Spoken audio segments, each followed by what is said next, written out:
Donc, voilà, donc l'enregistrement commence.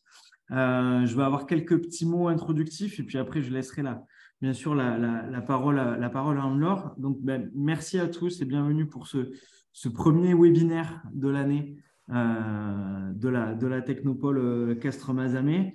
On a voulu du coup faire un webinaire sur un sujet plus qu'important qui est la RSE. Donc, j'en profite pour remercier Anne-Laure Marin, qui est la créatrice de la plateforme RSE Occitanie et qui va partager un petit peu de son expérience et de ses connaissances jusqu'à midi. On essaiera de rester à peu près dans les clous. Au niveau des consignes, c'est toujours un petit peu pareil. On va essayer de privilégier un petit peu les micros fermés pour éviter les petits bruits parasites à droite et à gauche.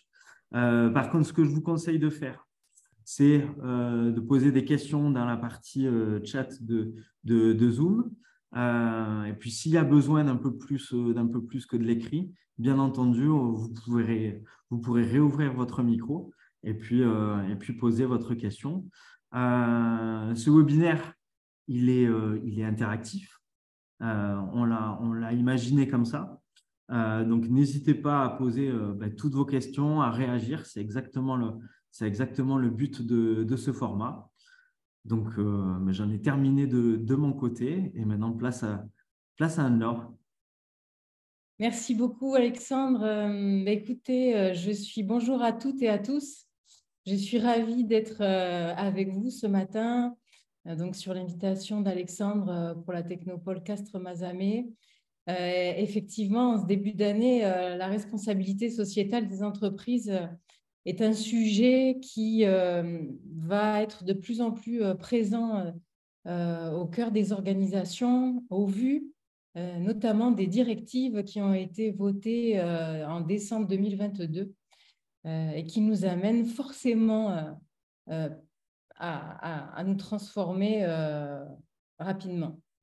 Donc effectivement, comme Alexandre le disait, donc je suis la cofondatrice de la plateforme RSE Occitanie qui a été créée le 1er octobre 2020 sur l'intention et la mission donc, de participer à la transition écologique de la région Occitanie, mais également en promouvant l'emploi. Donc, je vais être très rapide sur...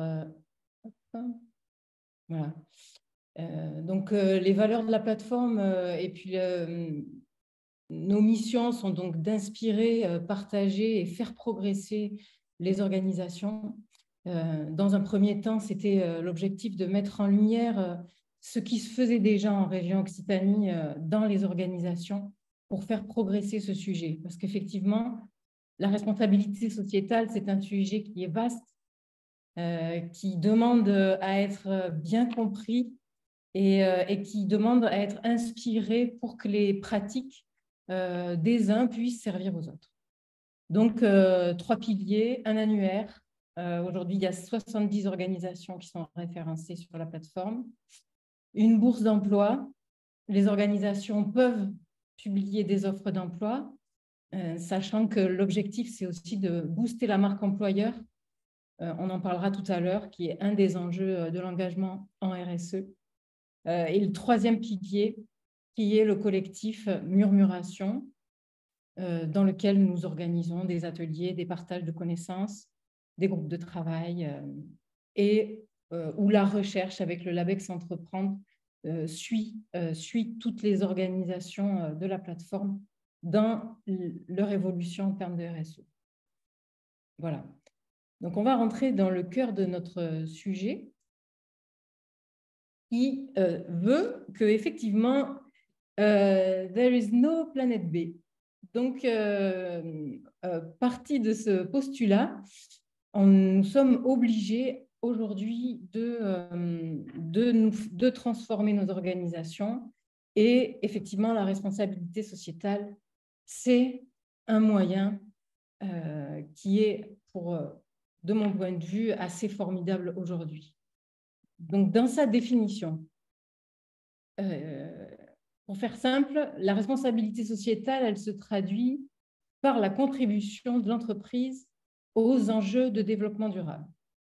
Sachant que le développement durable, pour ceux parmi vous qui êtes déjà aguerris au sujet, c'est le grand cadre mondial qui mène les 17 objectifs de développement durable vers l'agenda 2030.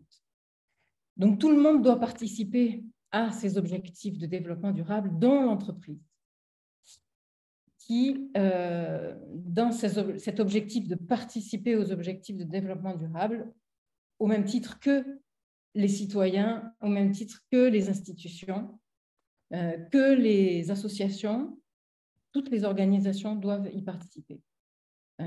Et pour aussi être assez simple dans l'explication, ça va permettre à l'entreprise, en fait, d'avoir un impact qui est positif tout en restant économiquement viable.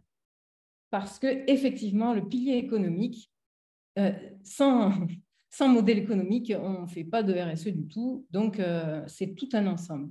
C'est toute l'entreprise qui avance sur tous les piliers. Donc, je voulais vous rappeler que si vous avez des questions, surtout, n'hésitez pas à intervenir. Ce sera avec plaisir d'y répondre. Donc, on part de ce postulat. Pour entrer un peu plus dans le détail, voici la définition qui en est donnée par la norme ISO 26000, qui est la norme de ligne directrice de la responsabilité sociétale qui a été éditée par l'AFNOR. Donc, la RSE, c'est effectivement la responsabilité d'une organisation vis-à-vis des impacts de ses décisions et de ses activités sur la société et sur l'environnement. Ce qui veut dire qu'à chaque fois que vous prenez une décision ou que votre organisation met en place une activité, c'est de se poser la question, est-ce que cet impact est un impact positif ou négatif finalement sur la société et sur l'environnement? Presque, à un moment donné, ça va devenir un automatisme et ça va devenir naturel. Et bien souvent, vous le faites un peu déjà instinctivement pour beaucoup d'organisations. Deuxièmement, c'est d'adopter un comportement transparent et éthique, donc qui contribue au développement durable, y compris sur la santé et le bien-être de la société. Deux mots importants, transparent et éthique.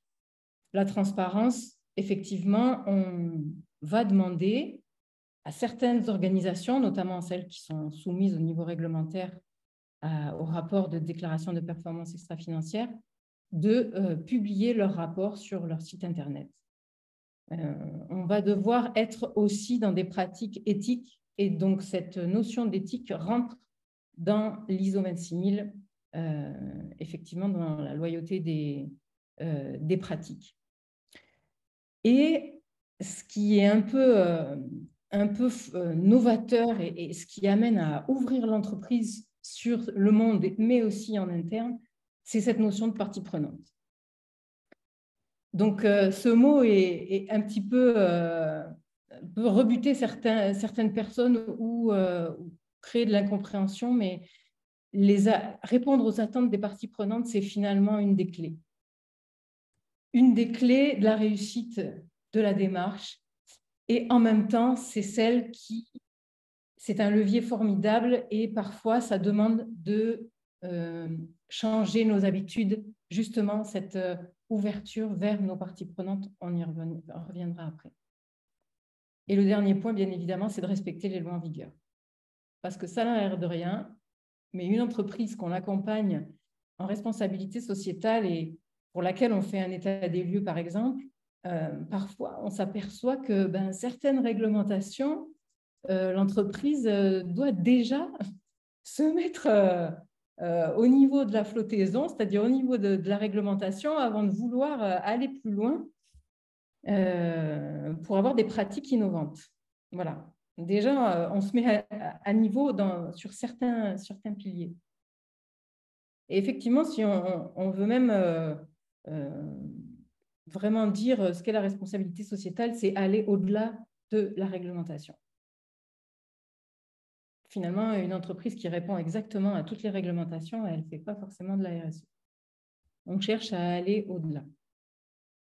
Justement, en termes d'effort, il y avait une réaction et une question de monsieur Rossi qui se posait la question, est-ce que ça doit avoir un impact positif ou minimal? En fait, c'est une question assez large, effectivement. Quand on parle de RSE, est-ce que voilà, est-ce qu'on doit améliorer ou au moins, ou alors être plutôt dans une figure de sobriété, On peut imaginer que vous mettez en place une action pour vos salariés. Effectivement, vous pouvez rester, on va dire, finalement dans la réglementation. Vous réalisez le document unique, par exemple, en termes sociaux. Bon, voilà, ça, c'est ce que toutes les entreprises sont censées faire. Donc là, on est, on va dire, sur un impact minimal, si c'est voilà, si c'est ce que vous vouliez dire. Maintenant, on décide d'aller un petit peu plus loin dans les actions en termes de qualité de vie au travail pour voilà, apporter aux salariés, aux collaborateurs une meilleure amélioration de leurs conditions de travail. Là, on peut dire qu'on est sur un impact positif. On va au-delà de ce qui est demandé, finalement. On va rechercher, bien souvent, c'est vrai, derrière un petit peu toujours l'innovation. Dans tous les cas, on va surtout veiller à ne pas être sur un impact négatif. Si c'est… OK. Si j'ai répondu à votre question. Très bien. Je pense que c'était plutôt dans cet esprit-là. Je pense qu'on aura le temps, sur une partie peut-être un peu plus question, de revenir de… Oui, tout à fait. Ensuite, voilà, j'ai voulu vous montrer deux résultats d'études qui montrent bien pourquoi il y a tout intérêt à aller vers l'engagement en responsabilité sociétale. On la connaît quand même, hein, ce résultat de France Stratégie, qui est une étude qui a été menée en 2016, qui veut que effectivement 13%, on a 13% d'augmentation de la performance des entreprises qui ont mis en place des pratiques de RSE. Donc, ça se comprend assez facilement de toute manière. Mais c'est 13% sur toutes les performances. Ce n'est pas que la performance économique, c'est aussi la performance sociale. Donc ça, c'est un premier point qui nous amène à dire, voilà, ça vaut la peine. Ici, c'est un deuxième point qui est au cœur des raisons pour lesquelles les entreprises s'engagent. C'est que 76% des jeunes placent l'engagement sociétal au-dessus du salaire comme critère pour le choix d'un emploi. Donc, c'est une source du mouvement Impact France. Qu'est-ce que ça veut dire derrière? En fait, donc, moi, j'enseigne également à Montpellier Management à Montpellier auprès de masters DGPME notamment, Management des organisations. Effectivement, on voit bien qu'aujourd'hui, cette jeunesse qui arrive sur le marché, elle a besoin d'avoir, on le dit beaucoup, du sens au travail, ça on le sait. En revanche, ils ont besoin de sentir que l'entreprise prend vraiment part au territoire dans lequel elle est, agit, contribue, on va dire, au bien commun et qui ait du sens. Au-delà quand même, le salaire contribue aussi, bien sûr, hein, mais il me semble qu'à salaire égal, une entreprise va aller sur une entreprise qui est engagée. Et ça, c'est un aspect assez important. Alors peut-être qui est existant sur, sur les métropoles, mais je pense aussi à des territoires plus comme celui de Castres-Mazamet, où on sait qu'il y a parfois une difficulté pour recruter certains profils. Et effectivement, de se dire, si j'agis sur mon entreprise, c'est aussi un levier supplémentaire pour faire venir des profils à moi. C'est sûr que c'est quelque chose à regarder. En métropole, c'est peut-être un peu plus simple parfois de recruter pour différentes raisons, mais sur des territoires un peu plus périurbains, garder ça en tête, c'est peut-être pas idiot. Oui. c'est souvent voilà, une des premières raisons pour lesquelles une entreprise s'engage en responsabilité sociétale. C'est pour se rendre attractive dans le cadre du recrutement. En revanche, pour être tout à fait transparente et au vu des retours d'expérience, ce n'est pas parce qu'on va noter sur une charte RSE sur son site « Nous sommes engagés en responsabilité sociétale », tout d'un coup, du jour au lendemain, que vous allez avoir plus de candidats et qui vont rester dans l'entreprise. C'est parce qu'en interne, il y a des actions qui sont mises en place vraiment innovantes et qui prennent vraiment en compte la qualité de vie au travail et d'autres piliers de la RSE. C'est parce qu'en interne, il y a eu une transformation que l'entreprise va devenir attractive. Voilà. C'est toute la différence avec ce qu'on peut aussi appeler le greenwashing. Donc ça, c'est vraiment quelque chose auquel il faut être attentif. S'engager en RSE, voilà, attendons déjà de transformer en interne nos organisations, peut-être des fois, soit avant d'en parler ou d'aller trop vite. Donc, la responsabilité sociétale, elle s'établit. On voit parfois 3 piliers dans les écrits sur la RSE, mais et aussi 4. Moi, je trouve que 4, c'est pertinent parce qu'on prend l'aspect économique, effectivement, qui est très important. Pourquoi on va s'engager en responsabilité sociétale sur le plan économique? Il y a les enjeux environnementaux, le pilier environnemental, toutes les actions qui vont être mises en place, les actions sociales et effectivement sociétales. Donc, c'est-à-dire notre ancrage territorial en tant qu'organisation. Donc, on n'y va pas n'importe comment. Il existe depuis 2010 cette norme ISO 26000 qui est quand même la base des principaux labels de responsabilité sociétale. Et c'est quand même un formidable outil qui va cadrer l'entreprise pour l'aider à répondre finalement à tous les enjeux de la responsabilité sociétale.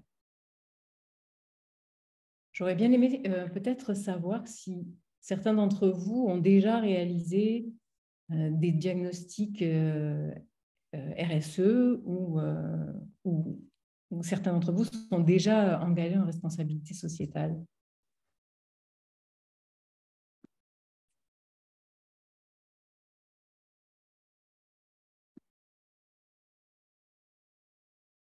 Vraiment. Suspense. Voilà. Alors, Charline nous dit qu'elle n'a pas encore réalisé d'audit. Peut-être que c'est en réflexion. Peut-être tu peux, si tu veux témoigner quelques petites secondes, Charline, tu peux ouvrir ton micro. Oui, bonjour.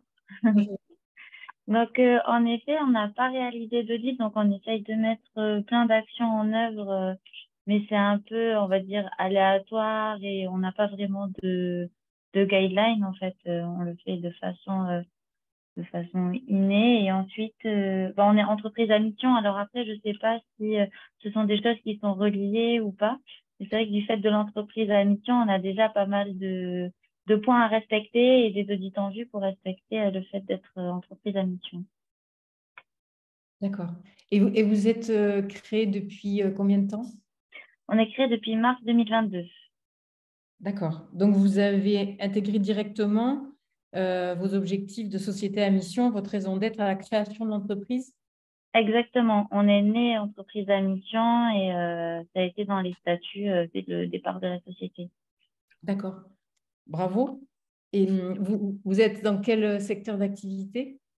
Alors, nous, on a un laboratoire de formulation. Donc, en fait, on n'a pas de marque, mais on aide les marques à créer leurs projets et à développer des produits qui sont moins toxiques pour l'environnement.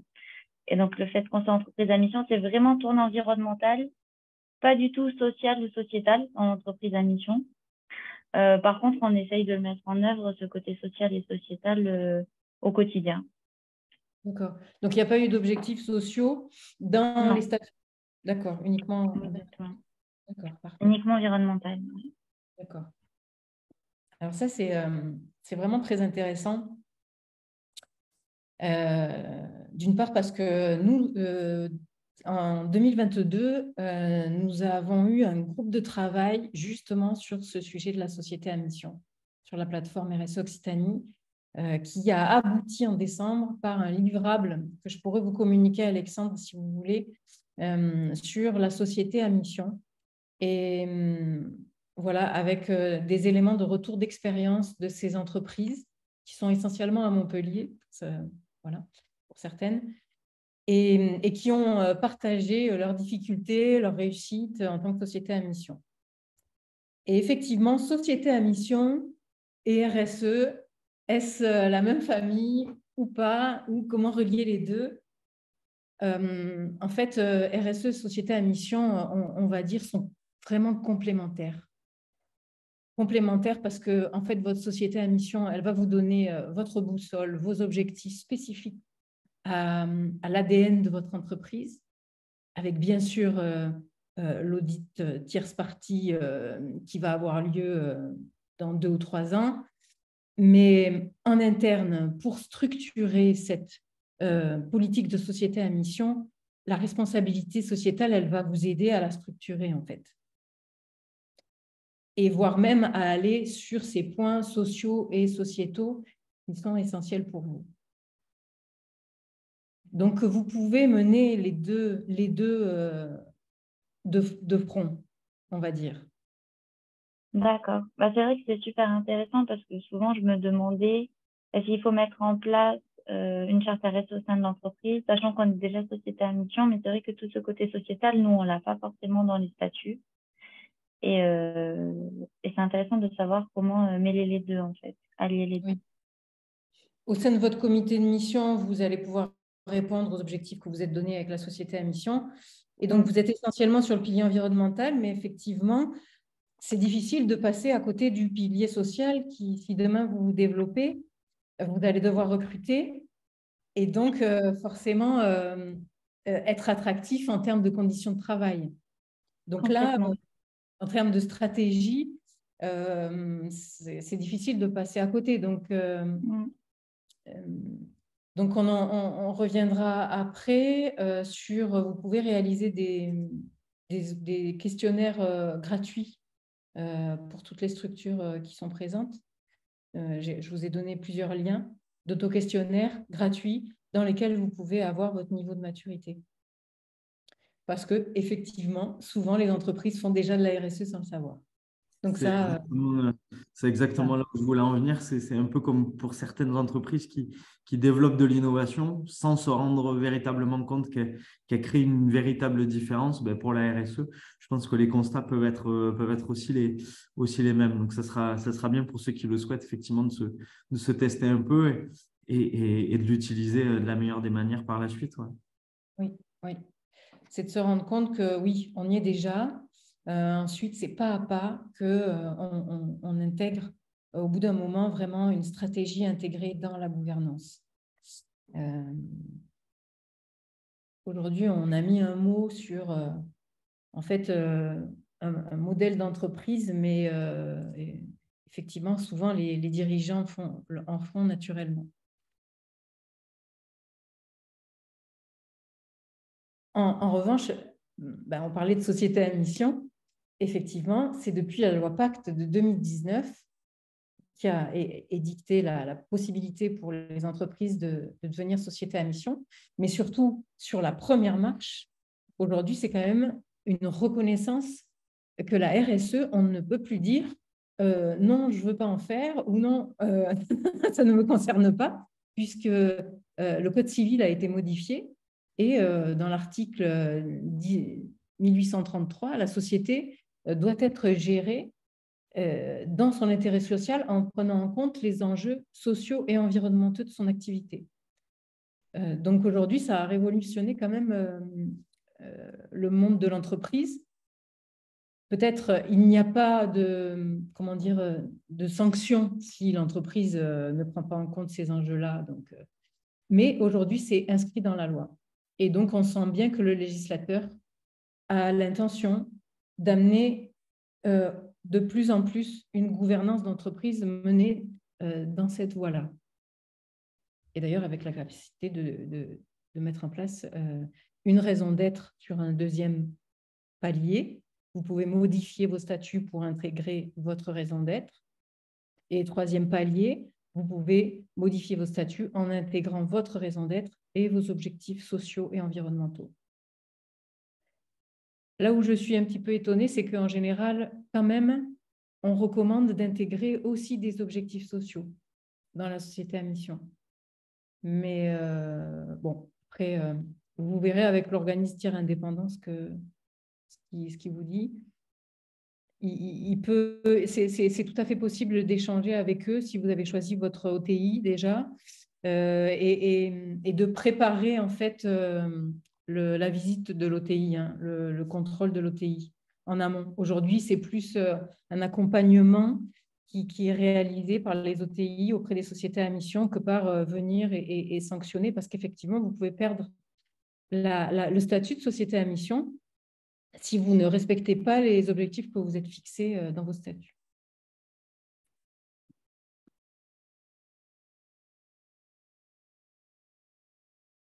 Donc, qu'est-ce qu'elle veut nous dire, cette ISO 26000, et vers quoi elle veut diriger, orienter l'organisation? Eh bien, effectivement, sur finalement l'ensemble des items, elle comprend 7 questions centrales donc, que vous voyez là,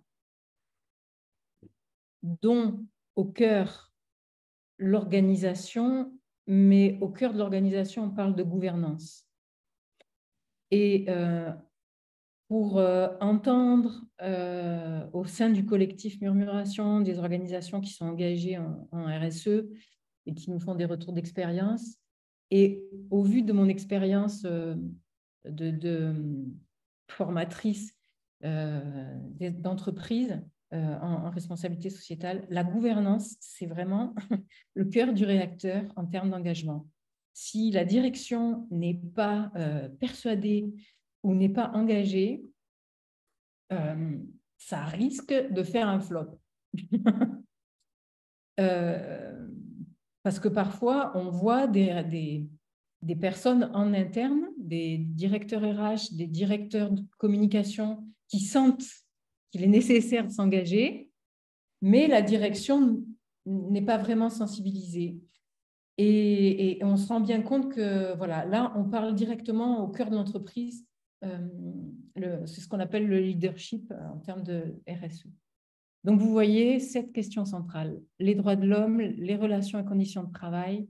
On va parler d'environnement, de loyauté des pratiques, de questions relatives aux consommateurs et de communauté et développement local.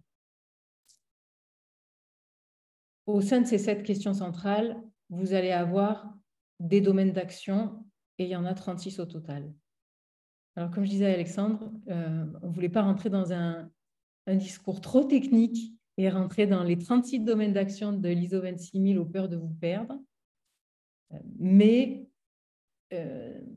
quand même, on voit bien, si on prend l'item environnement, qu'on peut aller sur la pollution, sur la préservation des ressources naturelles, sur les enjeux de biodiversité. Et on le verra un petit peu en suivant. Donc, 36 domaines d'action, on a le temps d'évaluer toute l'organisation sur tous ces items. Ce qui veut bien dire que vous ne serez jamais à 100% des réponses dès le début. C'est pour ça qu'on parle de niveau de maturité d'une entreprise qui s'engage. Dans les labels, oui. Anne-Laure, par rapport à une entreprise qui voudrait intégrer cette norme, est-ce que vous avez un peu de recul dessus? Combien de temps, en gros, est-ce que ça pourrait prendre pour une entreprise de mettre tout ça en place avec une fourchette? J'imagine qu'il n'y a pas de temps bien précis, mais… Dans les études qui ont été menées, on dit que 10 ans, c'est le temps qu'il faut pour une entreprise pour qu'elle ait un niveau de maturité d'excellence avec des pratiques d'innovation. Donc, Donc, en général, entre 1 et 2 ans, l'entreprise qui, on va dire, prend déjà conscience qu'elle a des bonnes pratiques, réalise son diagnostic, commence à réaliser un plan d'action. Voilà, c'est déjà un premier pas à l'étrier. Entre 3 et 4 ans, la gouvernance a vraiment pris en main le sujet, l'a intégré au niveau de sa stratégie. Il y a des piliers qui sont plus ou moins à des niveaux de maturité supérieurs par rapport à d'autres. On va dire on va être plus en avance sur l'environnement que sur le social ou inversement. Et on avance comme ça. Sur les labels RSE, par exemple, si on prend engagé RSE AFNOR, vous allez avoir une étoile progression à 3 étoiles niveau confirmé. Et donc, c'est OK. C'est pour ça qu'en fait, la norme ISO 26000 n'est pas certifiable. OK. D'où l'intérêt, quand c'est possible et quand on démarre son activité, de mettre en place des choses au démarrage, plutôt que rechanger une organisation une fois qu'elle est plutôt lancée, quoi. Ah oui, complètement. Très récemment, nous avons vu des structures assez conséquentes devoir se presser pour s'engager en responsabilité sociétale parce qu'elles étaient sollicitées par leurs donneurs d'ordre. Donc, en fait, ça, c'est la deuxième raison principale pour laquelle une entreprise s'engage. C'est bien souvent parce que vos propres clients, si vous avez des gros donneurs d'ordre, dans leur plan de vigilance, ils vont vous solliciter avec des questionnaires, avec vous demander de répondre, par exemple, à la plateforme d'évaluation fournisseur EcoVadis pour savoir si vous avez mis en place des pratiques de durabilité. Et donc, parfois, c'est un peu dans l'urgence qu'on s'y met. Donc, quand c'est dans l'urgence, bien souvent, l'entreprise fait vite un diag. Bien souvent, des entreprises de grande taille, elles ont déjà des pratiques, donc c'est OK. Mais seulement, en termes de stratégie globale, elles n'ont pas toujours intégré la RSE dans leur stratégie globale en termes de gouvernance. Et c'est ça qu'il faut transformer. Et il faut faire passer le message à toute l'entreprise. Et c'est aussi ça qui prend du temps. Parce qu'il faut répéter où l'entreprise veut aller. Donc, comme vous disiez, Alexandre, il vaut mieux s'y prendre plus tôt.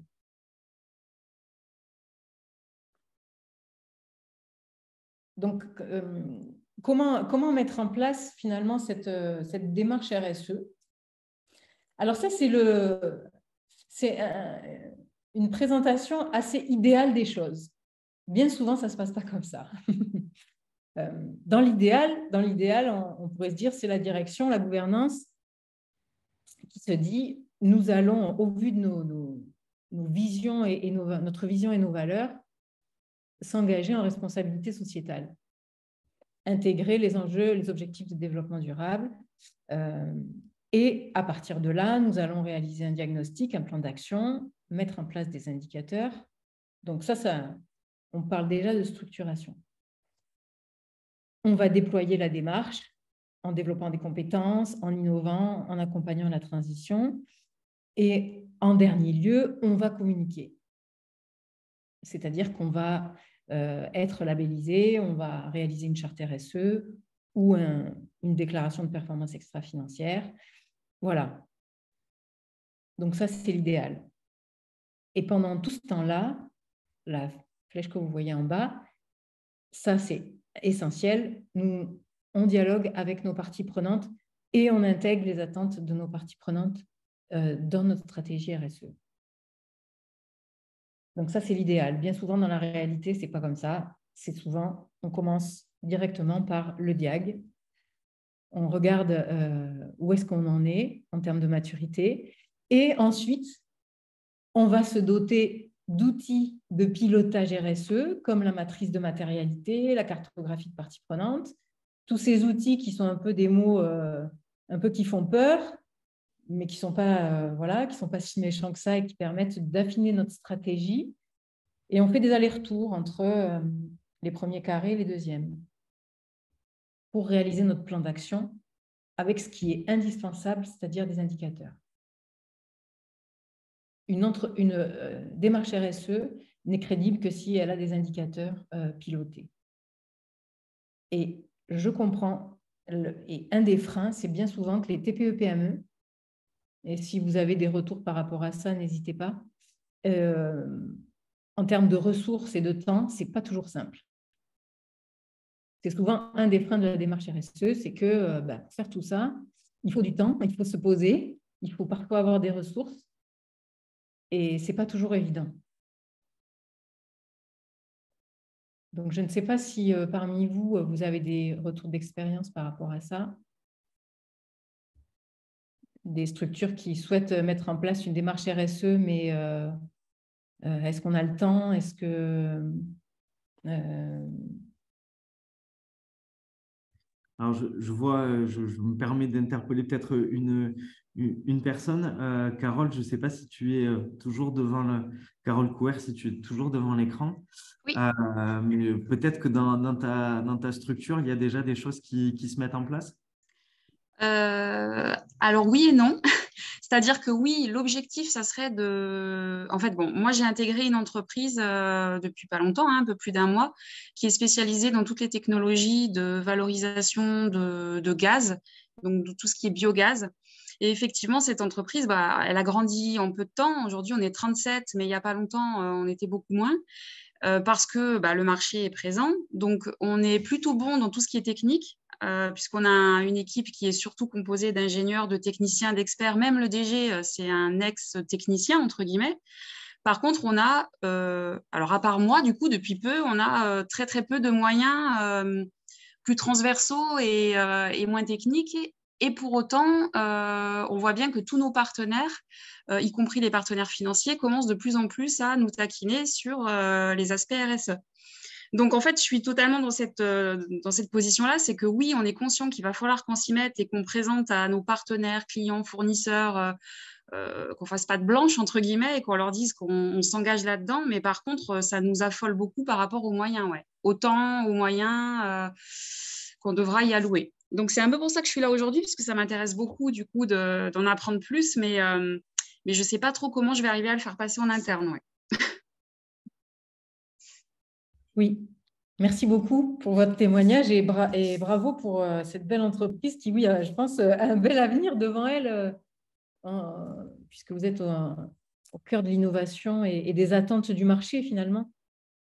Donc, les entreprises qui sont dans votre cas, effectivement, certaines vont, par exemple, choisir une personne dans l'entreprise qui a la fibre un petit peu RSE, développement durable, parce que pour piloter une démarche, il faut avoir aussi le sens de pouvoir parler à toutes, on va dire, toutes les directions en tant que chargé de mission RSE.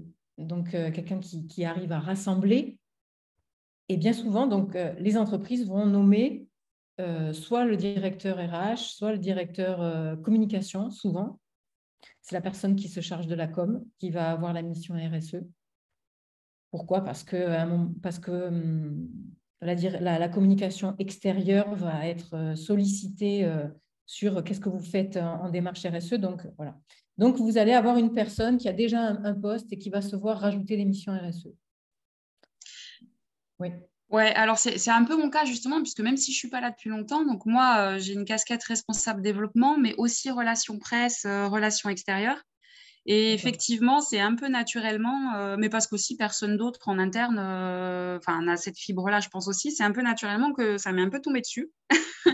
Et en gros, on m'a dit, ben voilà, il faut apporter des réponses, ce sera toi. Donc, mais c'est effectivement, je me retrouve tout à fait dans ce que vous dites. Bon, c'est parfait parce que si c'est dans votre fibre, voilà, ils ont choisi finalement la bonne personne. Mais effectivement, ça va vous demander un temps d'acquisition, peut-être un peu des connaissances et de faire prendre conscience à la direction que vous ne pouvez pas tout mener toute seule de front. Et que, voilà, il est possible même de créer un comité RSE. Vous se réunir une fois par mois avec plusieurs personnes de l'entreprise pour arriver à prendre les décisions, déjà à répertorier les actions que vous avez déjà mises en place. Vous pouvez le travailler à plusieurs. Après, une autre solution qui est souvent trouvée en ce moment, c'est d'aller chercher des ressources dans les universités. Il y a beaucoup aujourd'hui d'alternants qui sont recrutés pour venir en soutien des démarches RSE. Et tous ces jeunes qui sont en master,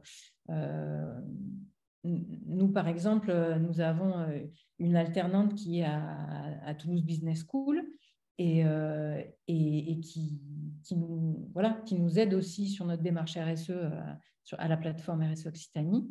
Et c'est pertinent parce que aussi il y a le regard des jeunes. Ils sont là, ils peuvent vous challenger.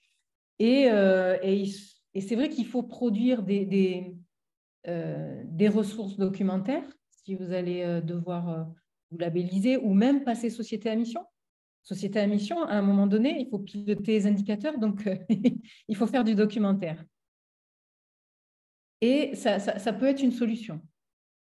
Une personne en alternance. Vraiment, nous, les retours qu'on en a sur la plateforme RSE Occitanie, beaucoup d'entreprises font ça maintenant. Et c'est un vrai soutien. Deuxième chose, c'est que quand une entreprise souhaite, comme vous dites, structurer la démarche finalement, parce que vous allez avoir, et c'est certain, de plus en plus de pression par rapport à ça, il y a vraiment un enjeu de formation de la direction, mais peut-être aussi pour vous. Et voilà, ça c'est clair, et de sensibilisation de toute l'entreprise. Donc, il y a un temps un petit peu octroyé, c'est vrai. Merci.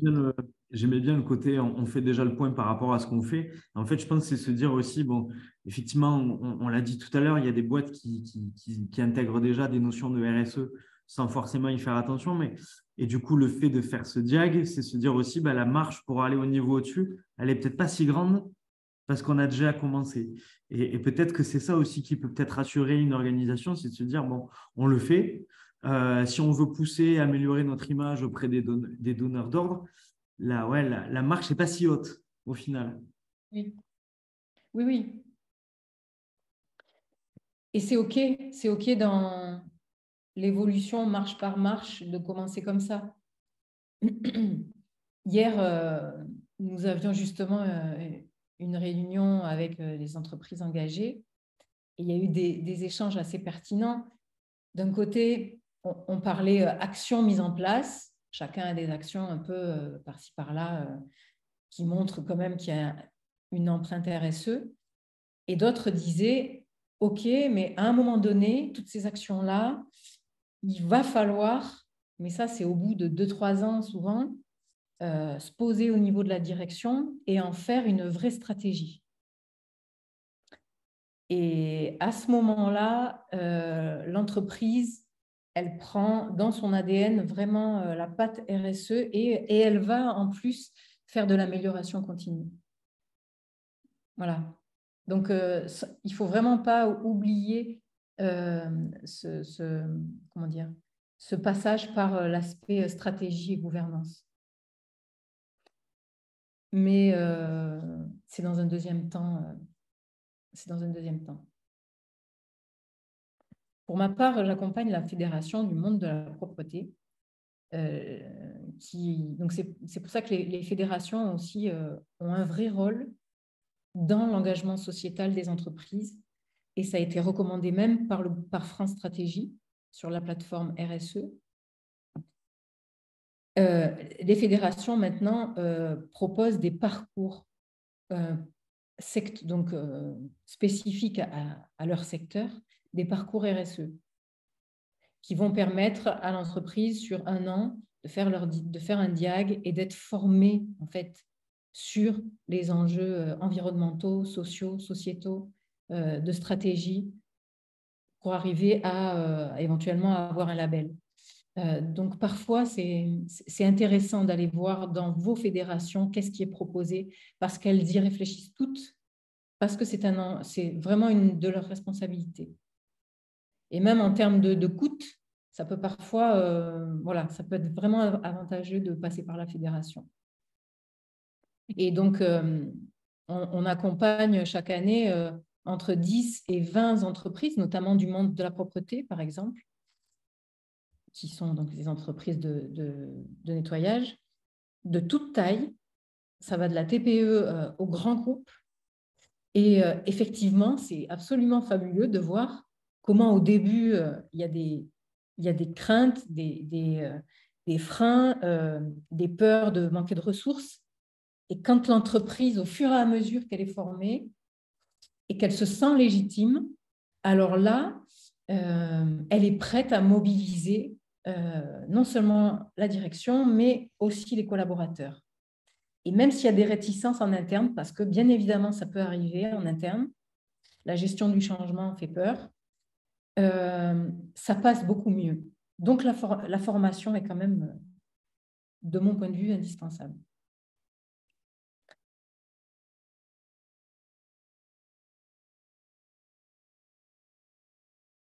Donc, le thème de ce webinaire, Alexandre, quand on l'a préparé, c'était effectivement d'aller au-delà du mot RSE qui peut parfois rebuter certains et de parler plutôt de performance globale. La RSE, vous allez voir des entreprises qui ne veulent absolument pas en entendre parler parce que parfois c'est un gros mot. On parle aujourd'hui d'entreprise à impact. Mais en fait, c'est la même chose. RSE, impact, au final, on est dans ce qu'on appelle la performance globale. Et après, chacun utilise les mots qui lui vont.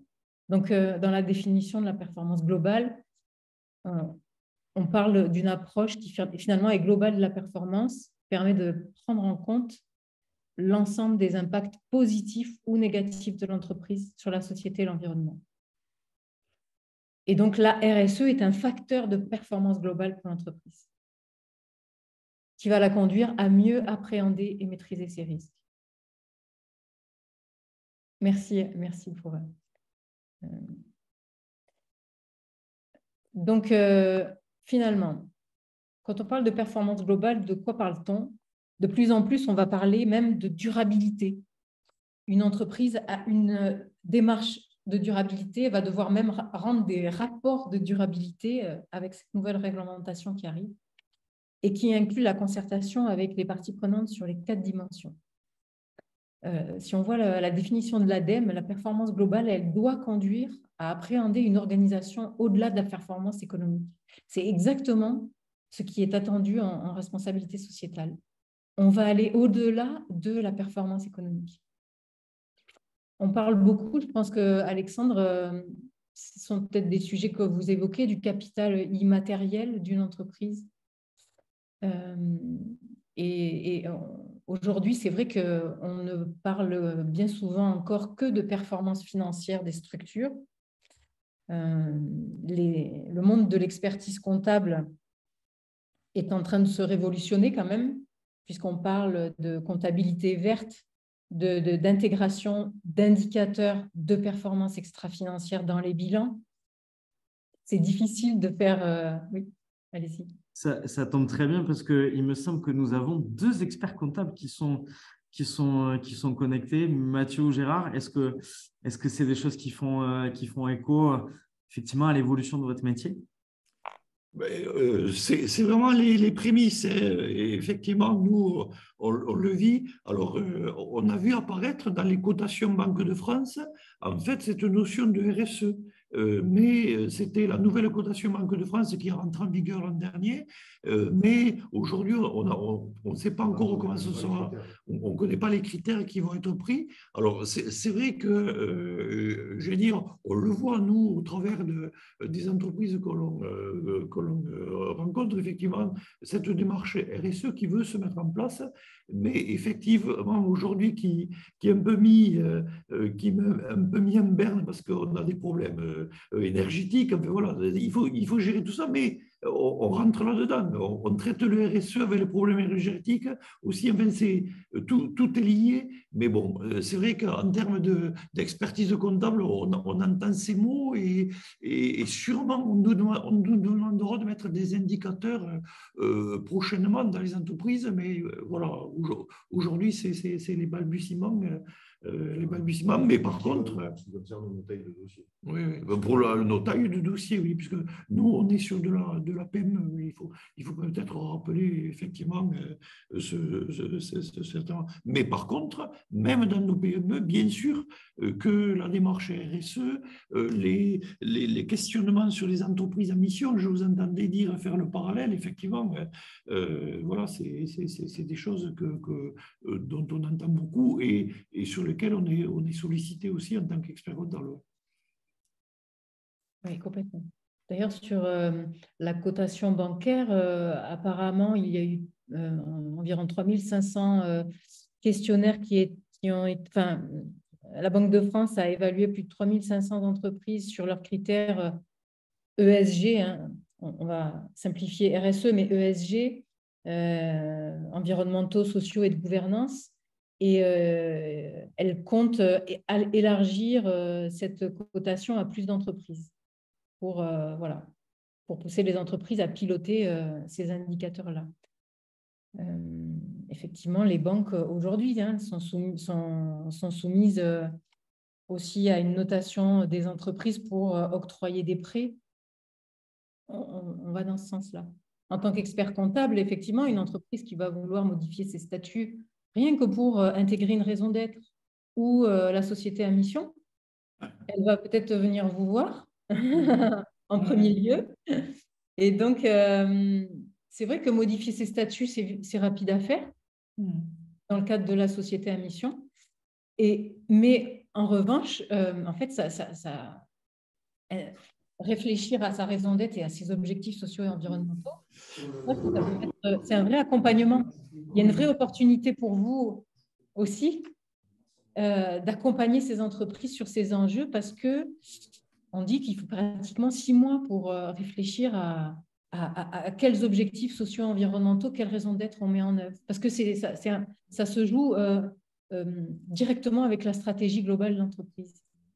Et nous, on réfléchit, si vous voulez, aussi aux moyens à mettre en œuvre au niveau de la comptabilité pour pouvoir suivre un certain nombre de critères, puisqu'on est sur des critères chiffrés sur lesquels on peut mettre de la quantité et pourquoi pas, je veux dire, mettre en place une petite compta analytique qui permette effectivement de tirer des critères. Enfin, voilà, c'est les réflexions auxquelles on pense pour, je veux dire, faire de la mesure. Enfin, on nous demande de faire de la mesure aussi quelquefois de ces démarches avec le décret tertiaire, par exemple. Eh bien, on nous demande de se projeter. Qu'est-ce qu'on peut prévoir comme économie, je veux dire, au niveau énergétique. Voilà, je veux dire, aujourd'hui, on se pose les questions comment organiser la comptabilité pour pouvoir effectivement voir quel est le résultat des démarches entreprises. Et Charline tout à l'heure le disait par rapport aux entreprises à mission, il y a aussi un certain nombre de critères à respecter, donc il y a un certain nombre de mesures à mettre en œuvre. Oui. Alors, le gouvernement a mis en place une plateforme justement pour commencer à accompagner les entreprises à piloter leurs indicateurs. Donc, c'est la plateforme impact.gouv. Je la rajouterai sur ma présentation. Donc, impact.gouv, vous verrez, il y a une liste d'indicateurs sociaux, environnementaux, de gouvernance, qui sont recommandés et l'association des experts comptables sont partie prenante également de cette plateforme. Il y a une réflexion qui est menée sur voilà, comment intégrer cette déclaration de performance extra-financière dans les entreprises, comment piloter finalement ces indicateurs et lesquels proposer surtout. La directive justement qui est passée CSRD, la directive, voilà, merci beaucoup Alexandre pour le lien dans le chat. La directive CSRD qui a été votée, on va en parler un petit peu plus juste après, va caler en fait des indicateurs pour toutes les entreprises. Jusqu'à présent, les grandes entreprises pouvaient communiquer des indicateurs de performance extra-financière en fonction de leur business. Donc, elles communiquaient finalement les indicateurs qui leur convenaient un petit peu. Là, il y a une uniformisation qui est souhaitée au niveau européen par cette nouvelle directive auquel les grandes entreprises vont être soumises. Mais ça va se répercuter forcément sur les plus petites, sur leurs fournisseurs dans leur chaîne de valeur.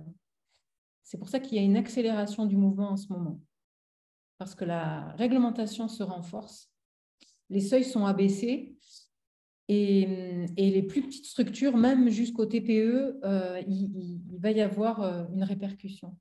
Donc, en termes, oui, pour les experts comptables, il y a un vrai enjeu. Il y a d'ailleurs même des cabinets d'experts comptables qui deviennent organismes tiers indépendants, notamment en ce qui concerne les évaluations pour la société à mission ou pour les déclarations de performance extra-financière.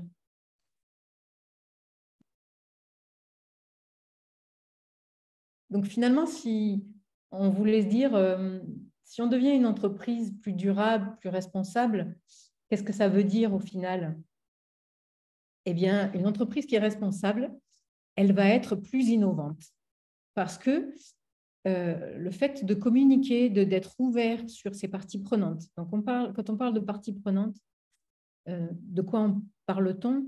Bien, des parties prenantes internes, c'est-à-dire nos salariés, nos actionnaires, s'il y en a, les dirigeants, bien évidemment, les parties prenantes externes, nos clients, nos donneurs d'ordre, nos fournisseurs, les institutions, les fédérations et toutes nos sphères d'influence. Et si on commence à échanger avec elles en leur demandant quelles sont leurs attentes, effectivement, imaginons le monde de l'expertise comptable qui sollicite ses clients en leur demandant leurs attentes, peut-être qu'il y aurait des opportunités d'accompagnement en société à mission ou sur la RSE, va-t-on savoir. Et donc, on pourrait être sur des propositions de services un peu innovants dans certains secteurs. Madame qui est d'ailleurs venue tout à l'heure, peut-être que la création de votre entreprise sur le biogaz, ça a été une réflexion suite à une réponse à vos parties prenantes, notamment aux régions qui ont des objectifs de transition écologique. Elle devient donc aussi plus attractive parce qu'effectivement, au niveau social, quand vous avez mis en place des actions de QVT qui sont intéressantes pour les collaborateurs, vous devenez plus attractif. Vous allez avoir aussi un regard sur la manière dont vous allez acheter, dont vous allez travailler avec vos fournisseurs. Donc, cette démarche qu'on appelle d'achat responsable va vous permettre aussi de développer ces achats responsables. Une démarche RSE, c'est une démarche qui a une démarche d'achat responsable. On ne mange pas du bio si on n'achète pas bio, par exemple.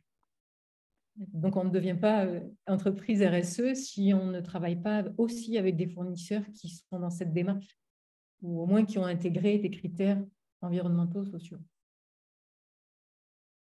On va aussi peut-être avoir un regard sur notre territoire. Quelle place est-ce que comment l'entreprise contribue à son territoire? Et donc, favoriser aussi l'emploi en local. Ça, c'est de la RSE. Celles qui sont aujourd'hui labellisées RSE vont, pour certaines, et j'ai des exemples, des agences de communication qui sont labellisées RSE engagées, qui sont labellisées Bicorp ou numérique responsable, par exemple, dans les marchés, elles vont être plus compétitives qu'une entreprise qui ne sera pas labellisée. en termes de process également interne, l'ISO 26000 vous amène à mettre en place quand même des process internes qui vont améliorer vos pratiques en termes de management de la qualité. Donc, vous devenez plus compétitif. Vous allez regarder votre impact sur l'environnement, bien évidemment. Même si dans certaines structures, l'impact sur l'environnement, si, on a tous un impact sur l'environnement, de toute manière. On a tous la possibilité de mesurer notre impact de gaz à effet de serre. Indicateur qui va être obligatoire pour les entreprises de plus de 250 salariés à partir de 2026 dans la CSRD. Et à partir de cette année, pour les entreprises de plus de 500 salariés qui vont devoir passer sur le scope 3 des bilans de gaz à effet de serre. Effectivement, vous allez regarder dans votre politique RH, vous allez vous poser des questions sur quelles sont nos pratiques. Est-ce qu'on peut renforcer l'égalité ou la diversité de nos collaborateurs, l'égalité homme-femme par exemple? Est-ce qu'on peut mettre en place des plans d'action? Et donc, ça va vous faire passer des caps en termes de politique RH et de santé et sécurité au travail, bien évidemment. La contribution à la transition énergétique, le développement de l'économie circulaire, alors ça, c'est un vrai sujet, la gestion, l'analyse de cycle de vie des produits. Aujourd'hui, on ne peut plus réfléchir en je crée une boîte, je vends des produits, je vends, je ne sais pas, des voitures, et puis je ne sais pas ce que j'en... Et puis, je ne réfléchis pas de quelle manière est-ce que, à la fin de vie de mes produits, ça, c'est plus possible. Donc, on va réfléchir en économie circulaire. La lutte contre la corruption, bien évidemment. L'ouverture au dialogue via les parties prenantes et la maîtrise des risques. Ouais. Donc, derrière ce mot qui peut un peu effrayer, en fait, il y a aussi beaucoup de bon sens au final. Oui. C'est pas que des choses qui sont contraignantes, complexes. Quand je vois lutte contre la corruption, on peut considérer qu'une entreprise, elle se doit en soi d'être intégrée dans ça. Quand on est sur favoriser la sécurité et le bien-être au travail, là aussi, c'est des choses que beaucoup d'entrepreneurs font déjà.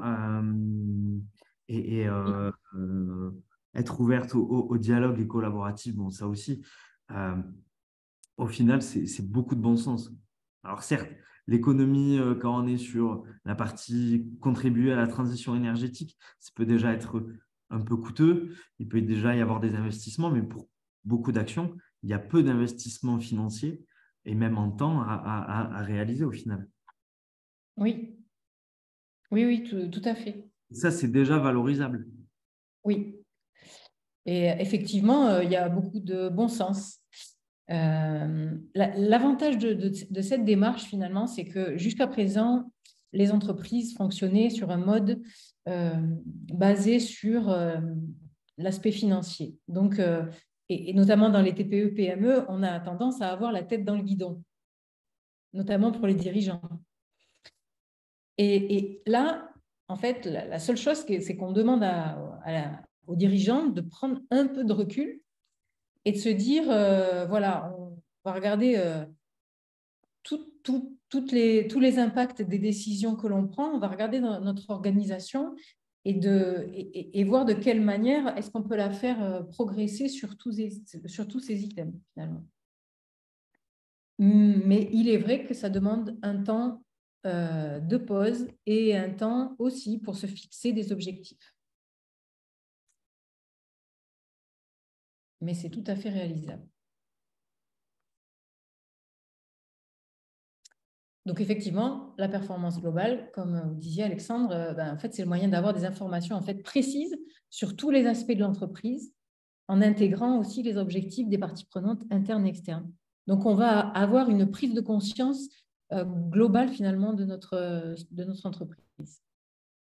Et à ce moment-là, c'est l'intérêt aussi d'intégrer des indicateurs sur tous ces aspects de l'entreprise qui vont être demandés, comme vous le disiez, auprès des acteurs financiers, auprès des donneurs d'ordre mais aussi auprès des consommateurs, auprès des salariés, auprès des clients. Si on prend quelques indicateurs que l'on pourrait intégrer en termes de performance globale, pour être un peu plus précis, finalement, voilà, en termes de performance financière, on pourrait parler de bilan, de compte de résultats, de chiffre d'affaires, etc. Si on regarde sur la performance sociale, on va aller piloter notre taux de turnover, par exemple, notre taux d'absentéisme ou notre taux de satisfaction de QVT des salariés. Donc, une entreprise qui a un fort turnover, si elle commence à regarder un petit peu les raisons pour lesquelles elle a un fort turnover, elle va peut-être mettre en place un plan d'action première année, évaluer ce taux de turnover l'année suivante et voir que si c'est amélioré, elle peut continuer à aller à finalement améliorer ses pratiques et à se poser en fait de vraies questions. Et c'est en ça que, pour être tout à fait honnête, ça peut, voilà, ça bouge quand même l'entreprise. Parce qu'on se pose vraiment des questions que parfois on ne voulait pas se poser ou qu'on laissait comme ça. Voilà, du moment où on pilote l'indicateur de turnover, et on le sait bien, hein, sur certains secteurs, il y a vraiment des taux de turnover très importants et on sait pourquoi. Et on sait pourquoi, mais parfois on n'a pas la solution. Je prends l'exemple du monde de la propreté. Ce sont des emplois où les gens travaillent très tôt le matin, très tard le soir, en discontinu, sur des niveaux de rémunération qui ne sont pas toujours très importants, avec un sens au travail qu'ils ont besoin d'aller chercher. Hein. Tout le monde ne veut peut-être pas faire du ménage dès que il arrive sur le monde du travail. C'est plutôt des métiers on va dire, de survie. Donc, c'est de quelle manière est-ce qu'on trouve du sens? Est-ce qu'on améliore les conditions de travail, l'organisation du travail pour limiter le turnover? Est-ce qu'on peut donner des produits de nettoyage qui soient plus écologiques et qui impactent moins la santé et qui font que les salariés restent davantage dans l'entreprise? Voilà. En fait, ça demande à se poser de vraies questions. J'en profite pour peut-être faire intervenir une personne si elle le souhaite, mais je pense à Cécile Furneaux du cabinet Vacom. Est-ce que dans le cadre des missions que tu fais auprès des entreprises, est-ce que c'est des choses que tu regardes aussi pour poser le diagnostic de la société? Alors, c'est vrai que nous, c'est des choses qu'on va regarder quand on fait des diagnostics sur tout ce qui est ressources humaines. Quand on est sur des plans de développement des compétences, ça, c'est des choses qu'on regarde aussi, taux de turnover, taux d'absentéisme, après taux de satisfaction QVT, c'est des fois un petit peu plus difficile à chiffrer, parce que ça incite à faire d'autres choses derrière avec des questionnaires, etc. Mais c'est vrai que c'est important, ouais. C'est des choses qu'on regarde aussi. Les valeurs aussi, vous avez parlé des valeurs tout à l'heure, hein, c'est des choses aussi qu'on est amené à regarder, voir les valeurs affichées, mais surtout qu'elles soient vécues dans l'entreprise. Parce que si on a seulement des valeurs affichées, ça ne sert pas à grand-chose derrière, juste à faire joli. Oui. D'où la réflexion en amont sur les valeurs, sur la raison d'être de l'entreprise. Donc, c'est vraiment là où on se rend compte qu'il y a une nécessité d'introspection de la direction. Parce que ce sont des questions qui reviennent dans l'ISO 26000. Ouais. C'est des questions qui sont sur les questionnaires RSE, effectivement.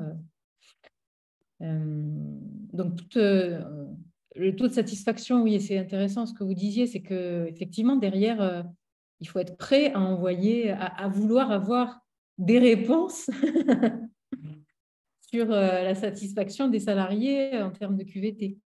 Il faut être prêt à recevoir. C'est ça, à écouter les retours et à les prendre en compte, parce qu'une fois qu'on a lancé la machine, elle est lancée. Et on est obligé de mettre en place des choses derrière.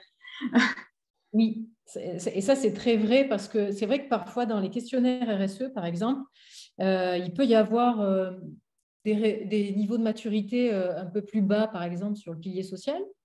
Donc, l'entreprise se dit, bon, bah, pour que je puisse augmenter ma note, je vais aller envoyer un questionnaire pour avoir un taux de satisfaction.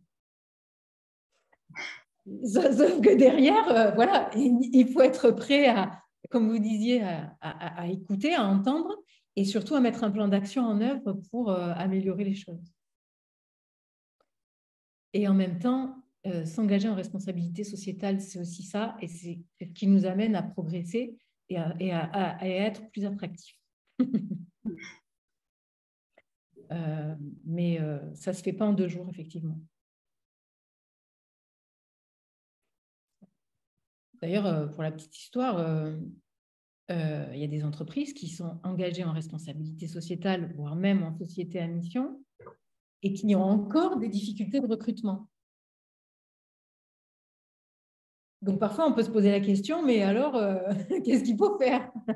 Parce qu'aujourd'hui, c'est quand même un vrai souci, cette problématique de recrutement. Eh bien, peut-être parce qu'il faut aller encore plus loin dans notre manière de fonctionner en interne. Peut-être qu'il faut pousser un peu plus le curseur ou s'ouvrir encore un peu plus aux attentes des candidats. Voilà, mais la RSE n'est pas non plus la baguette magique qui va tout résoudre, mais elle peut en résoudre en partie. Sinon, ça se saurait si elle allait tout résoudre. Ensuite, en termes de performance environnementale, et ça, il y a quand même des obligations en fonction des tailles d'entreprise, les taux d'émissions de gaz à effet de serre. Donc là, il y a quand même un peu un investissement à réaliser. Selon les tailles d'entreprise, vous avez un investissement en termes, vous prenez un cabinet de consultants pour réaliser votre bilan de gaz à effet de serre. Donc là, il va falloir quand même investir un petit peu selon la taille de l'entreprise. La gestion des déchets également. Les performances en termes d'ancrage territorial. Donc, effectivement, le taux d'approvisionnement des fournisseurs locaux, les dons aux associations, les actions de mécénat, la participation à des groupes de travail sur le territoire. Ça fait partie des items qui sont demandés dans les questionnaires RSE. Est-ce que parmi vous, il y a déjà des entreprises qui font des actions de mécénat ou qui ont une stratégie particulière de travailler avec des fournisseurs locaux?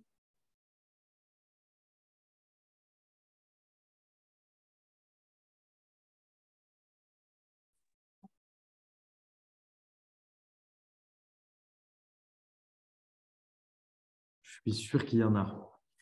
Je suis sûr que ça remonte peut-être pas directement, mais je suis sûr qu'il y en a. Juste, moi, c'est Gérard, expert comptable. C'est sûr que c'est des choses que nous, au travers des entreprises sur lesquelles on intervient, qu'on voit beaucoup, cette démarche de consommer local. Après le Covid, on avait même une démarche de consommer français, au moins européen, qu'il fallait louer. Mais bon, c'est sûr que ça, on le rencontre, oui, au travers des entreprises qui prennent conscience de ça c'est clair. Et sur le mécénat, je veux dire, oui, on voit des entreprises qui sont mécènes de telle ou telle action, sans que forcément ils soient bien entrés encore dans une démarche RSE, mais c'est un début, comme on le disait tout à l'heure à Mathieu. C'est en fait, bon, déjà le niveau de PME là, dont on parle, c'est peut-être une PME un peu structurée avec des gens qui peuvent réfléchir tout ça. Après, le tout, c'est de voir comment ça pourra redescendre en fait au niveau de la TPE ou d'une PME un peu moins importante. Voilà. C'était aussi à la fois pour le cabinet et à la fois pour nos entreprises qui ont participé à cette réunion. Et c'est intéressant de voir un peu quelles sont les pistes pour descendre un peu dans la grosseur de l'entreprise qui pourra faire une démarche RSE. Oui. Vous avez d'autres... S'il y a d'autres personnes... D'accord, pas de stratégie écrite et mesurable, mais une volonté... Oui, voilà. C'est vrai que ça, voilà, ça fait partie des premiers pas. Déjà d'avoir la volonté de mettre en route la machine. Et dans un deuxième temps, on se pose pour réfléchir à sa stratégie. C'est pour ça que le graphe qu'on a vu juste avant, finalement, vous voyez, bien souvent, on n'écrit pas la stratégie avant, on l'écrit un petit peu après, finalement. Les actions de mécénat, c'est un vrai sujet parce qu'il y a des entreprises qui ont de gros moyens, parfois, voilà, je le dis, et qui, effectivement, soutiennent des associations assez reconnues, assez visibles en termes médiatiques. Et voilà, effectivement, faire que du mécénat, ce n'est pas faire de la RSE. C'est bien, c'est déjà un premier pas, mais c'est une action parmi d'autres. Et en plus, les actions de mécénat, il y a vraiment une réflexion à avoir en termes, l'entreprise est sur un territoire, voilà, en quoi elle peut contribuer à améliorer son territoire via les actions de mécénat. C'est une réflexion qui d'ailleurs se mûrit. Mais ça peut concerner des petites structures. Je vous donne l'exemple d'une entreprise qui est sur la plateforme RX Occitanie, par exemple Smart. Smart, c'est une entreprise qui a failli mettre la clé sous la porte il y a à peu près 5-6 ans. Les salariés ont racheté les parts de l'entreprise. Voilà, la structure juridique a changé. Et aujourd'hui, en fait, ils font du reconditionnement de téléphones portables. Et donc, pendant longtemps, ils ont eu des difficultés. Et d'un coup, ça a explosé. Parce qu'ils sont sur un créneau très porteur aujourd'hui de reconditionnement de téléphone. Et ben Smart, il y a, je ne veux pas dire de bêtises, hein, si le webinaire est enregistré, je ne sais plus si c'est 50 salariés, il me semble, peut-être un peu plus. Ils ont des actions de mécénat, ils font beaucoup de dons aux associations, par exemple. Donc, c'est des structures qui ne sont pas voilà, très importantes. Une autre, je nomme Espace Propreté, qui est une entreprise de nettoyage, de propreté, qui est devenue société à mission. Ils ont 30 salariés. Et ben, au sein d'Espace Propreté, ils vont soutenir des associations et, entre autres, et faire du mécénat, mais aussi piloter leurs indicateurs sociaux. Donc, finalement, on peut le retrouver à toute taille d'entreprise. Ensuite, on est sur, effectivement, sur la gouvernance. Alors là, sur les questionnaires RSE, oui, on va vous poser la question, combien de réunions est-ce que sont menées avec des points RSE, par exemple? C'est à ce moment-là où on voit que la gouvernance intègre les enjeux de développement durable et des RSE. Le nombre de consultations des salariés. Pourquoi? Parce qu'on va partager les décisions de l'entreprise avec les salariés. Oui, c'est ça aussi être en démarche RSE. Combien de réunions avec vos parties prenantes est-ce que vous réalisez? Est-ce que vous avez un comité de parties prenantes? Donc ça, évidemment, c'est pour des niveaux de maturité plus élevés. Quoique en société à mission, il faut quand même bien prendre en compte les parties prenantes. Sur le taux de satisfaction également des clients et des fournisseurs. Donc,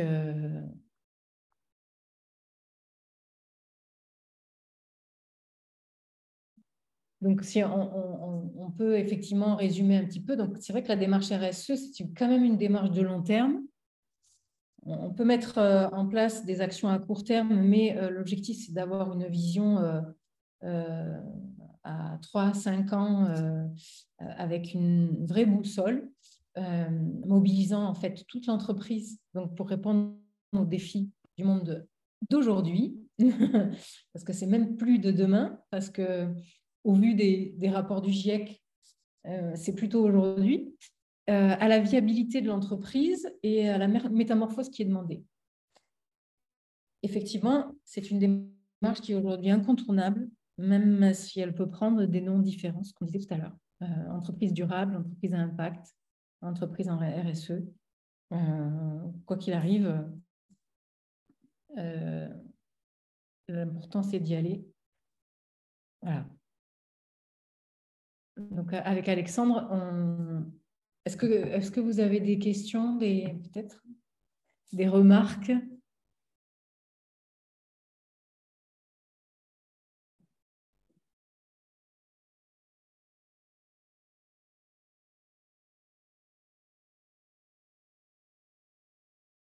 Elles viendront peut-être par Non, la suite. Ce qui me vient à l'esprit, là, c'est qu'en fait, la RSE, il faut plonger dedans. C'est comme quand on apprend à plonger pour la première fois. Et ben en fait, il faut y aller. Il faut plonger dans la piscine, il faut plonger dans la RSE pour se rendre compte finalement de qu'est-ce que c'est. Là, on en parle avec des principes, des mots, des exemples, mais finalement, c'est quand on commence à faire le premier diagnostic, le premier questionnaire d'auto-évaluation, qu'on commence à plonger dedans. Et c'est là où ça nous amène à nous poser des questions sur finalement tous les items qui sont demandés. Donc, vraiment, je vous invite à ça pour passer à l'action directement. Et finalement, c'est presque, il faudrait faire des questionnaires avant de faire des webinaires sur la RSE pour avoir matière à échanger aussi. Et c'est peut-être parfois l'inverse que ce serait intéressant de le faire. Donc là, effectivement, un des premiers avantages aussi, c'est de réaliser des économies, mine de rien, des économies qui peuvent être sur du court terme, comme mieux gérer ses déchets, maîtriser ses factures d'électricité, par exemple, ou d'eau. En démarche RSE, on va vous demander de maîtriser l'utilisation des ressources qui sont, on le sait, aujourd'hui limitées, les ressources de la planète. Donc, si l'on pilote ces factures d'électricité ou d'eau, on peut avoir des économies qui peuvent être faites à ce niveau-là. Les plans de mobilité durable qui sont exigés aujourd'hui pour les entreprises de plus de 50 salariés, à ce niveau-là aussi, il est possible de faire des économies.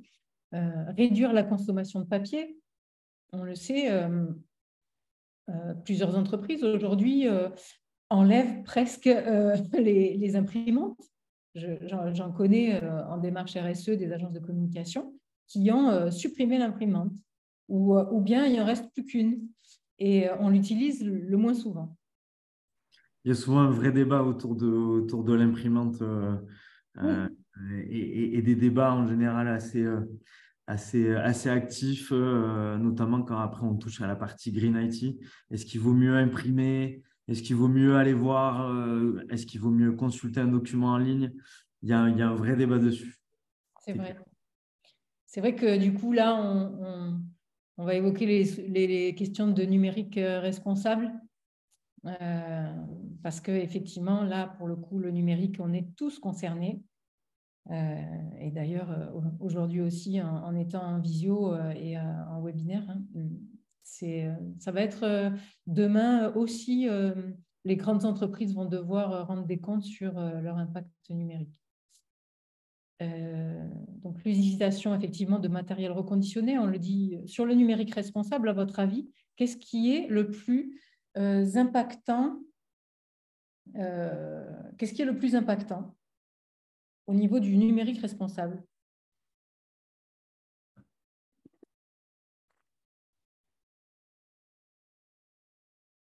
Est-ce que quelqu'un a une idée? Qu'est-ce qu'en termes de ressources naturelles, qu'est-ce qui prend le plus de ressources quand on parle du numérique? On a Lilian qui réagit au niveau de la gestion des données. Est-ce que ça a un impact positif pour le coup là? Oui. Est-ce que c'est l'énergie pour gérer toutes les données, l'énergie électrique? Sur la gestion des hébergeurs et via les data centers ou les types de choses. merci, oui. Oui, effectivement, ça a un gros impact. Mais en fait, on voit bien que le plus gros impact du numérique, c'est le matériel. C'est la gestion des ordinateurs, des smartphones, tous les matériaux électriques. Et c'est bien pour ça qu'ils ont mis en place une filière qui s'appelle la filière D3E, une filière de responsabilité élargie du producteur. La manière dont on gère nos ordinateurs, chose qui, voilà, dans toute entreprise, il y a des ordinateurs, ben, ça fait partie des impacts les plus forts. Les abonnements à Microsoft ne sont pas aussi négligeables. Hein. Oui, complètement. Ensuite, on parlait de sobriété énergétique en ce moment. RTE a mis en place une charte qui s'appelle EcoWatt. Les entreprises qui signent la charte EcoWatt s'engagent à conserver une température de 19 degrés dans leurs locaux. Donc, effectivement, gérer la température des locaux peut amener à faire des économies, enfin, en tout cas, malheureusement, pour certaines entreprises qui ont pris des factures multipliées par 400%. Alors là, par contre, c'est un autre sujet. Et effectivement, que peut-être, si ces structures-là pilotaient déjà une démarche RSE, il serait peut-être qu'il y aurait une anticipation, et c'est le maître mot de la RSE, une plus grande anticipation de ces problématiques. Rénover ou isoler nos bâtiments, ça peut engendrer des économies, bien évidemment, sur l'énergie.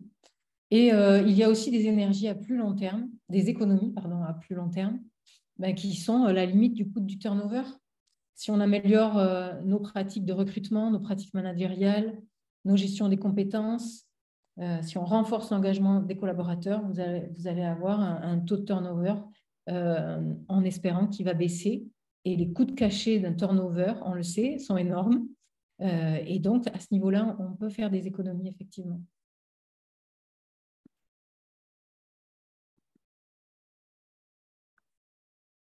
Également, la maîtrise, on va mieux maîtriser les risques extra-financiers par une réflexion en amont sur l'identification des risques et opportunités, des risques extra-financiers en démarche RSE. Pour exemple, peut-être on va mieux maîtriser le risque social, ce qu'on disait tout à l'heure au niveau du turnover, en agissant sur la gestion des compétences, sur la diversité et la mixité des ressources humaines, sur le recrutement. Vous voyez, par exemple, tous ces items-là sont parfois repris dans les déclarations de performance extra-financière des grands groupes. La maîtrise du risque environnemental, de quelle manière est-ce qu'on va gérer les ressources, respecter l'environnement, de quelle manière on va maîtriser nos impacts carbone. Demain, en tant que cabinet d'experts comptables, si vous avez des clients qui sont des gros donneurs d'ordre, peut-être que même au niveau des expertises comptables, il est possible de vous solliciter par rapport à vos bilans gaz à effet de serre. Le bilan gaz à effet de serre, je pense que ça va être le premier point sur lequel toutes les entreprises vont devoir avoir un focus. Les enjeux de biodiversité, même si ça paraît très éloigné de nos business models, il y a des vraies réglementations qui arrivent et des vrais reportings qui vont devoir être faits de la part des grandes entreprises, mais aussi des plus petites en termes d'image de marque. La gestion des déchets et le risque réputationnel. On peut imaginer qu'une entreprise qui ne prend pas du tout en compte ni les enjeux sociaux ni environnementaux peut avoir un risque réputationnel de ne pas finalement contribuer aux enjeux mondiaux actuels.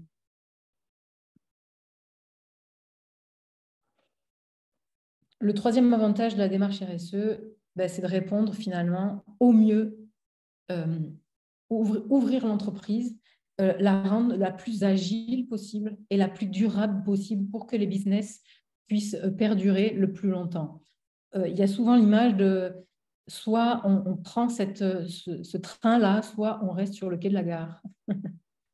Alors, vous prenez le train RSE, vous prenez le train Impact, celui que vous voulez, en tout cas celui qui correspond à cette démarche-là, pour ne pas rester sur le quai de la gare. Ça, c'est évident.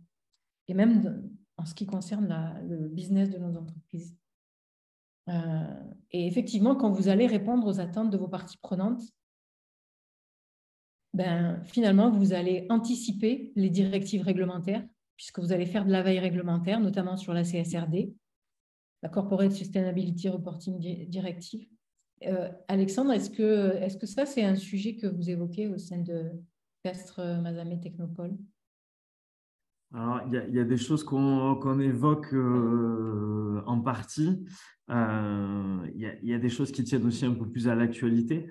C'est vrai que même ce qu'on pourrait rajouter dans la partie prenante, pour le coup, c'est la partie institutionnelle et organismes financeurs.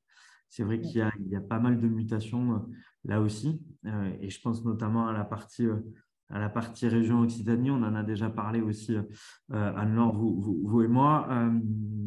Là, il y a un nouveau schéma régional qui est sorti il y a quelques temps avec des applications qui vont arriver dans les semaines à venir. Mais pour les dispositifs d'aide aux entreprises, qu'elles soient plus traditionnelles ou plus innovantes, qui est le quotidien de notre accompagnement, c'est vrai que si une entreprise n'a pas du tout de démarche sur ces aspects de RSE, alors ça ne veut pas dire qu'elle ne sera pas aidée, mais elle sera peut-être un peu moins aidée. Et puis, on peut imaginer, par contre, qu'à un moment, il y a un durcissement assez fort et qu'elle soit quasiment pas aidée parce que ne respectant pas ces règles. Donc, c'est aussi, quand on parle d'entreprise au démarrage et a fortiori innovante, pour pouvoir se voir octroyer ces aides, il faut aussi avoir cette démarche. Alors, effectivement, on n'attendra pas, peut-être pas d'une entreprise qui démarre le même niveau d'exigence qu'une ETI ou qu'une très grosse PME, ça c'est certain, mais qui a une volonté par contre d'intégrer ça dès le début. Ça, nous, notre rôle aussi, c'est d'évangéliser un peu autour de ça. Et je pense que c'est peut-être la même chose du côté de Lilian au niveau de la CCI, où voilà, c'est des choses qu'il faut intégrer dès le départ. On parle beaucoup souvent de propriété intellectuelle avec les entreprises au démarrage. On les évangélise pas mal dessus. Attention, on essaye de leur mettre en tête des bons réflexes dès le début. On fera sûrement la même chose avec la RSE parce que ça fera aussi partie de l'accompagnement qu'on devra mettre en place. Ouais. Effectivement, quand vous parliez d'institutions, c'est vrai que les CCI prennent de plus en plus le sujet à cœur et ont un rôle effectivement de sensibilisation des entreprises. De notre côté, on a participé à un groupe de travail avec la CCI de l'Hérault sur la rédaction d'un petit livrable qui s'appelle le guide de la RSE pour tous, donc qui est disponible sur le site de la CCI de l'Hérault. Avec, en fait, c'est la RSE pour les nuls.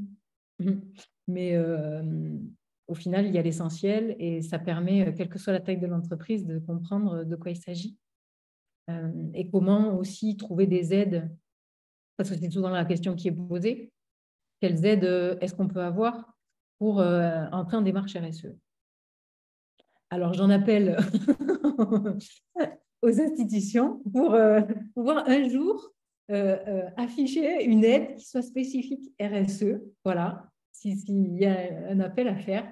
Parce qu'aujourd'hui, oui, il y a des aides sur certains piliers de la RSE, notamment le pass RH, par exemple, qui permet d'accompagner dans la transformation du management, dans l'accompagnement RH.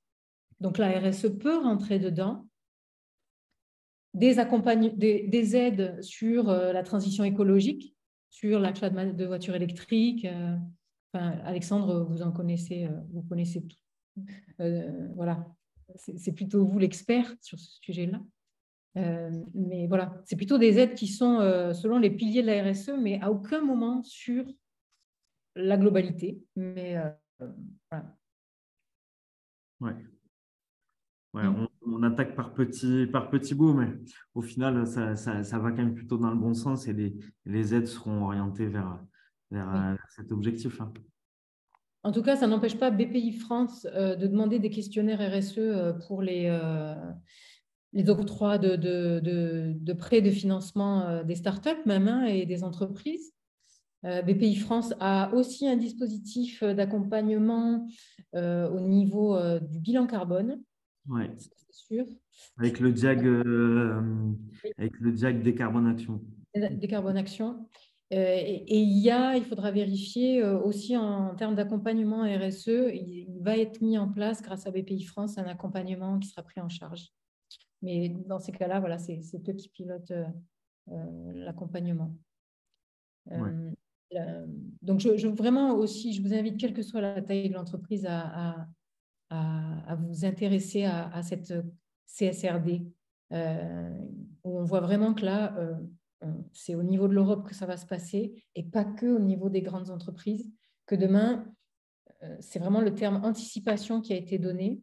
Et ceux qui connaissent, par exemple, la plateforme EcoVadis, ou bien pour ceux qui répondent au marché de la région Occitanie, anticipez dès maintenant, répondez, entraînez-vous à répondre à EcoVadis ou à Impact Score. On vous a mis les coordonnées juste après. Et pour voilà, prévenir les exigences. Ouais. Donc, quand on répond aux attentes de nos parties prenantes, eh bien, effectivement, on va être plus en réponse aux exigences des marchés. En termes d'amélioration continue également, si vous êtes plus à l'écoute finalement de vos clients via des questionnaires de satisfaction, via des processus d'amélioration produits SAV, ce qui est demandé en RSE, eh bien, vous gardez vos clients, vous avez une meilleure compétitivité. Mettre en place un ISO 9001, 14001, voilà, ça c'est en fait des pratiques qui déjà peuvent être un socle. Une entreprise qui a une ISO 9001, 14001, qui a un label par exemple en vol ou un label environnemental, souvent c'est comme ça que ça commence. On a un label sur un des piliers, on s'appuie dessus et ensuite on peut déployer sa démarche RSE parce qu'on a déjà instauré certaines bonnes pratiques. Bien évidemment, le thème dont on parle aujourd'hui le plus souvent, c'est renforcer la marque employeur en répondant aux attentes des collaborateurs et des futurs candidats. Il y a vraiment un travail à faire avec, je pense, avec les universités, avec tous ces jeunes qui sont en ce moment à l'école et qui vont être bientôt sur le monde du travail.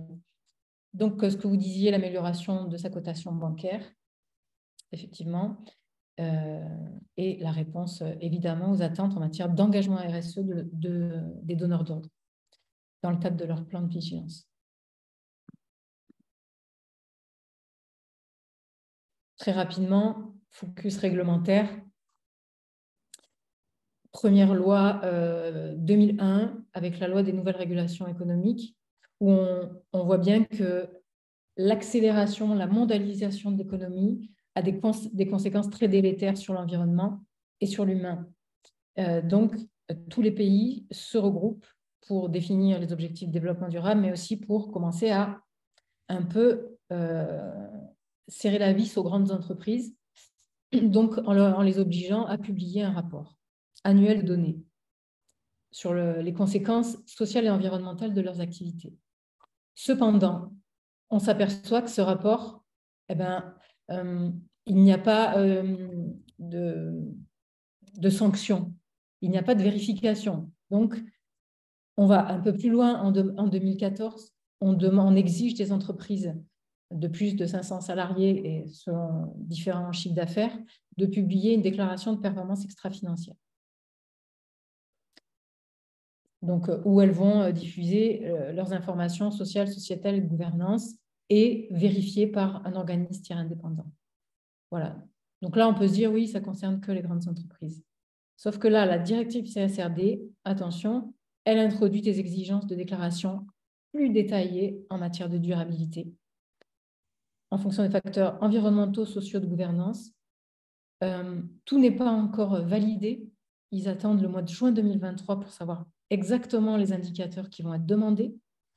Donc, ça veut dire que ces entreprises, donc c'est celles, vous le voyez plus bas, c'est celles de plus de 250 salariés à partir de 2026 qui vont devoir répondre à cette exigence. Ces entreprises-là vont devoir prouver que dans leur chaîne de valeur, leurs fournisseurs ont des pratiques de durabilité. Et évidemment, ces reportings devront être vérifiés par des organismes tiers indépendants.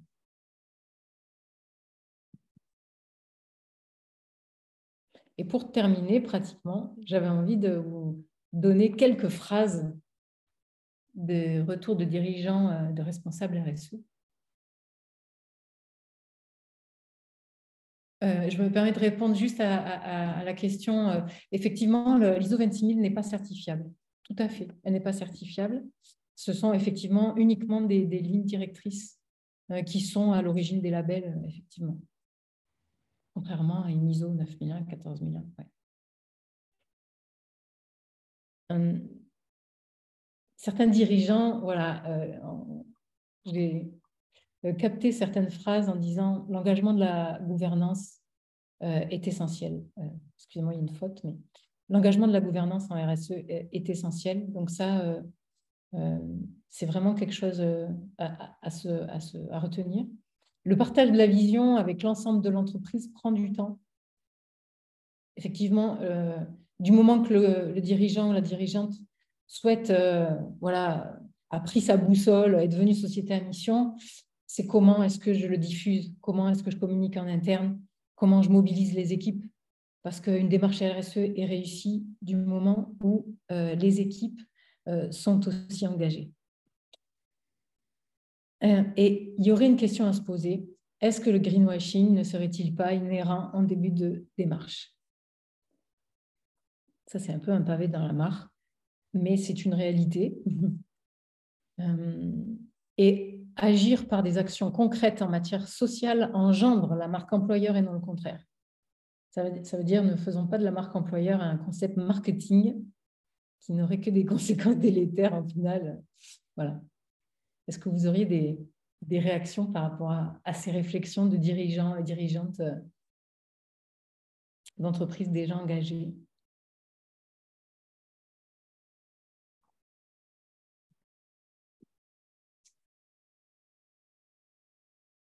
Non, il n'y a pas forcément de réaction. Moi, j'en ai une petite sur la partie greenwashing.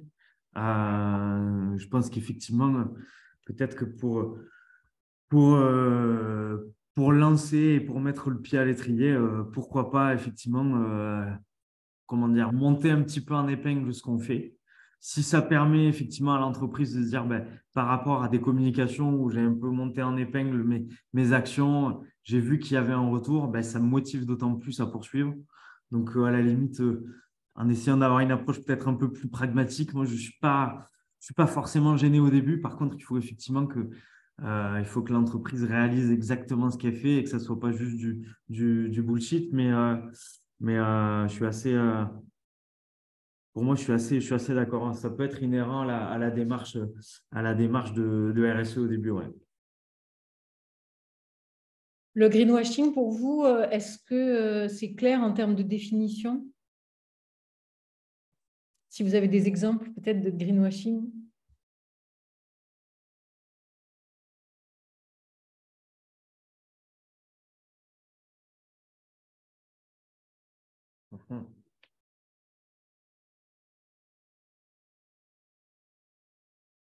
C'est qu'il n'y en a pas d'entreprise qui font du greenwashing. Non, on est parfait. En région Occitanie, on est parfait. La voiture électrique. Il y avait une remarque sur la voiture électrique, sur Total aussi. Effectivement. Après, ça pose question. Est-ce que les entreprises, effectivement, la pétrochimie qui se ripolline parfois un petit peu en vert en s'appelant après Total Énergie, En même temps, c'est aussi un des plus gros investisseurs dans les énergies renouvelables. Donc, est-ce que c'est vraiment du greenwashing au final? Parce que c'est aussi des entreprises qui agissent mine de rien. Certes, elles ont un impact qui peut être délétère, mais elles investissent de l'autre côté. C'est un vrai débat. Oui. Alors, oui, le milieu financier, c'est bien pour ça qu'il y a une réglementation. Maintenant, ils doivent rendre des comptes quant à leurs investissements et ne plus cibler les investissements sur les énergies fossiles. Et c'est pour ça que les entreprises qui ont aussi des stratégies de développement durable vont être favorisées par les milieux financiers. Et oui. En tout cas, le greenwashing, dans sa définition précise, c'est un procédé marketing. C'est du marketing. Par exemple, comment il s'appelle, McDonald's qui va transformer son logo rouge en vert. Ou publier une charte RSE alors qu'en interne, rien n'a changé. Voilà, c'est en fait un procédé marketing, effectivement. Et quant à Total, effectivement, il rentre quand même bien dans la démarche RSE. Ils ont une politique RSE bien souvent qui est même innovante sur certains points, parce qu'ils ont des attentes de leurs parties prenantes, pour le coup, les ONG, les consommateurs, attaquent tellement l'image de l'entreprise qu'ils essayent de montrer patte blanche, mais effectivement, bon, il y aurait encore à redire. Ouais, ils sont attendus, c'est sûr. Ils sont attendus, et oui. C'est pour ça que, par exemple, dans le monde de l'économie sociale et solidaire, dans l'économie sociale et solidaire, on va plus parler de société à impact parce que la gouvernance la gouvernance des structures de l'économie sociale et solidaire est beaucoup plus en phase avec la RSE que certaines entreprises privées. Voilà. Quand on parle des scopes, bah oui, une part, une voix, tous les salariés sont décideurs, sont partie prenante des décisions. Et oui, bah oui. C'est sûr que là, la gouvernance partagée, on est en phase avec la RSE. Donc voilà, pour terminer, nous vous invitons à passer à l'action. Alors, plusieurs diagnostics. Il y a l'auto-évaluation Asésia-AFNOR, qui là est vraiment un autodiag très fiable avec 22 questions ciblées sur, avec le cahier des charges ISO 26000. Sur chaque question, vous avez aussi le lien avec les ODD. Au final, une fois que vous avez fait votre auto-évaluation Asésia, vous avez un pourcentage avec même un petit rapport d'évaluation. Voilà, tout ceci gratuitement. N'hésitez pas. Si vous voulez aller plus loin, vous pouvez même avoir une évaluation contrôlée par AFNOR. Vous avez des auditeurs en ligne en fournissant des documents de preuve qui peuvent déjà vous délivrer un diag évalué par un tierce.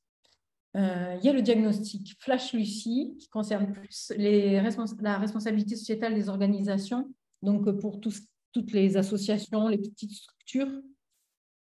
Et cette auto-évaluation du mouvement Impact France, c'est l'Impact Score que vous pouvez faire dès à présent, qui est quand même très orienté sur l'économie sociale et solidaire de mon point de vue, mais qui va être demandé pour la réponse au marché de la région Occitanie, Madame la présidente de région a une vraie ambition d'avoir une région exemplaire en termes de durabilité.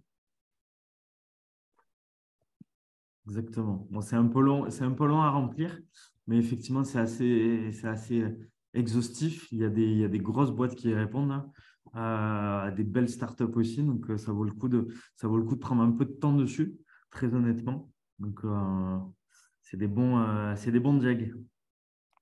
Ça permet déjà de savoir où on en est. Et si vous voulez aller plus loin,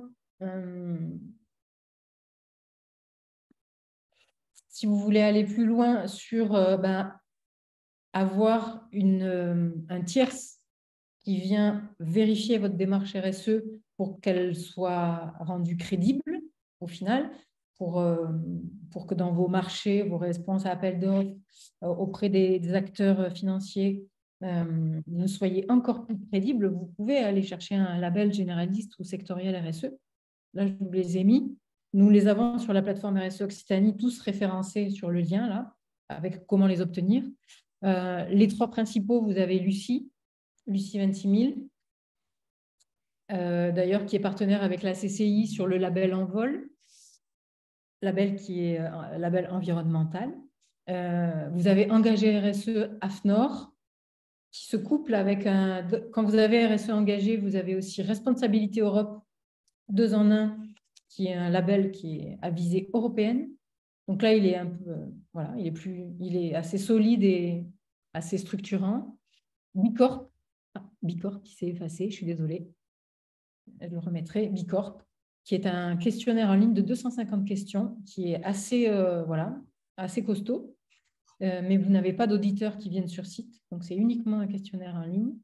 Il demande même, il me semble, de modifier vos statuts pour avoir une raison d'être. EcoVadis, là, ce que je vous ai mis, c'est un badge EcoVadis Gold, c'est-à-dire vous avez une note à la suite de votre notation EcoVadis avec plusieurs stades de maturité. Souvent, quand vous avez des gros clients, EcoVadis est demandé. Là, encore une fois, c'était un questionnaire en ligne. Et puis les autres.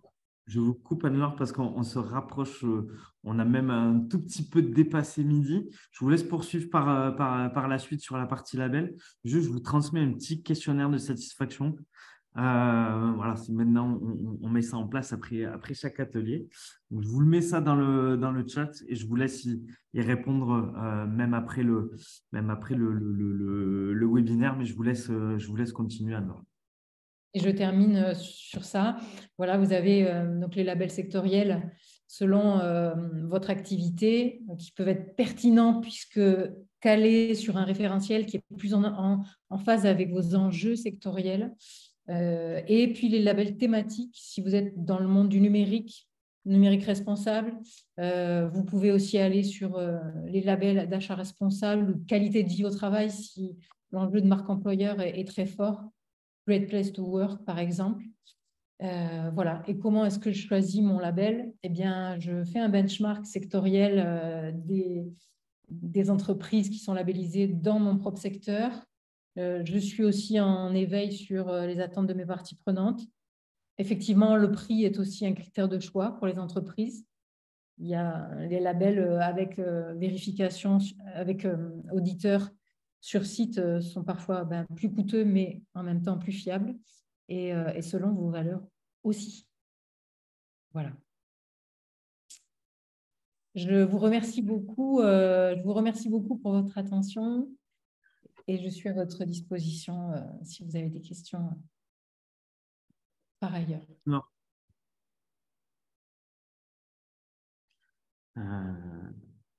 Hop. Il y a plein de remerciements qui remontent. C'est top. Donc, vous aurez effectivement entre aujourd'hui et jeudi le replay qui sera accessible et bien sûr la présentation d'Anne-Laure que vous pourrez télécharger sur notre site. Si vous nous suivez sur Twitter et bien sûr sur LinkedIn, vous pourrez les retrouver encore plus facilement. Merci beaucoup. Et puis pour ceux qui ont l'habitude de nous suivre, le prochain atelier aura lieu le 7 février. Là, ça sera consacré aux ateliers Google, notamment sur la partie création de contenu et sur le premier niveau de formation sur Google Analytics. Voilà. Merci beaucoup encore à tous. Bon appétit à tous et merci Anne-Laure. Merci Alexandre. Merci. Au revoir. Au revoir.